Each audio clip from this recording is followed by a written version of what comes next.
Well, we're in those weeks after New Year's, and I don't know if your family does this. Our favorite game to play at this time of year, we call it New or Two. That's when you see an old guy on a bicycle. You have to decide whether it's a New Year's resolution or third DUI.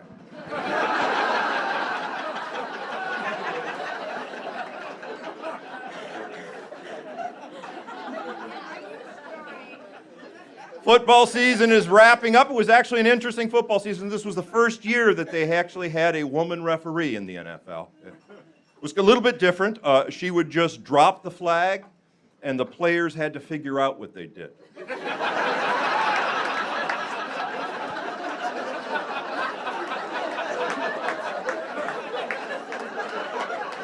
Don't you look at me like that. You know what you did. Yes, you do. You were holding.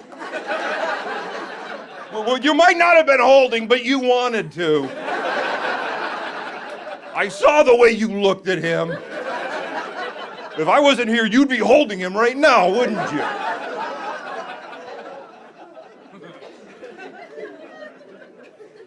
Pat Robertson just said something ridiculous. He's my favorite, man. He said a few months back that yoga is a prayer to Satan. Not in America. It's not a prayer. It's a fitness praise. Something a lot of young women are into. And what's the problem? Because there's an Indian proverb, roughly translated. A woman that can put both legs behind her head will never know loneliness nor hunger.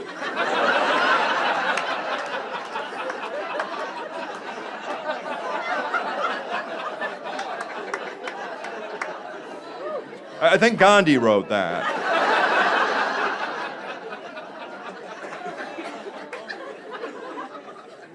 Scientists just discovered that dogs have a 98% success rate of detecting prostate cancer.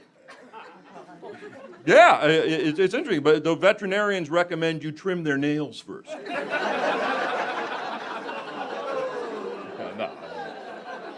No, it's not like that. They've done tests. They're doing it, and the dogs are figuring it out by sniffing, which makes sense. Always wondered what they were doing back there. That's why they call a dog a man's best friend.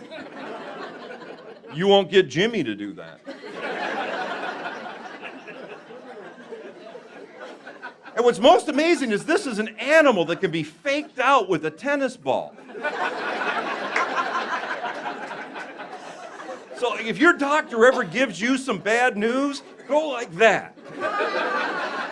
If he flinches, you might want a second opinion. They're also doing the study with cats to see if cats have the same ability. They're having a hard time, though, because they've learned that even if cats know you have cancer, they won't tell you. Cats don't care if you die. Scientists are saying that meat causes cancer now. That's the newest. I don't know how much I believe some of these studies. It wasn't that long ago they were telling us that we should stop eating butter and switch to margarine. Margarine is 100% trans fats, which now science is telling us is the deadliest thing you can put in your mouth, next to cigarettes and strangers.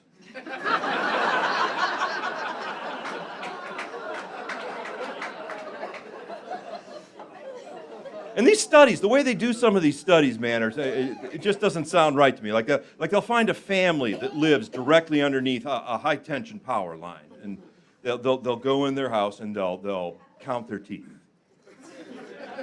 Then for a control, they'll go out and they'll find like a family in Edina.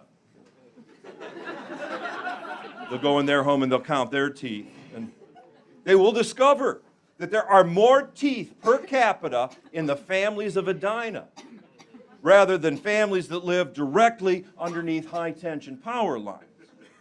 Conclude that electromagnetic radiation causes tooth decay. Forgetting, of course, the type of homes you find directly beneath high-tension power lines, trailers. And anyone who studied the phenomenon as thoroughly as myself knows it's the trailers that cause the tooth decay. Trailer-associated tooth deficits will occur in populations residing in trailers regardless of geographic positioning. It doesn't matter if that trailer's by the railroad tracks, by the swamp, the same amount of teeth are going to be missing. It's something in the aluminum. Some weird alloy that's responsible for a lot of social ills in America. That alloy makes trailers tornado magnets. That if you raise your family in a trailer, there is a 90% better likelihood your children will grow up with dirty faces. Trailers can be statistically linked to alcoholism, domestic violence, the inability to realize how fat you are in a white tank top t-shirt. Hey, that's all for me. Thank you very much.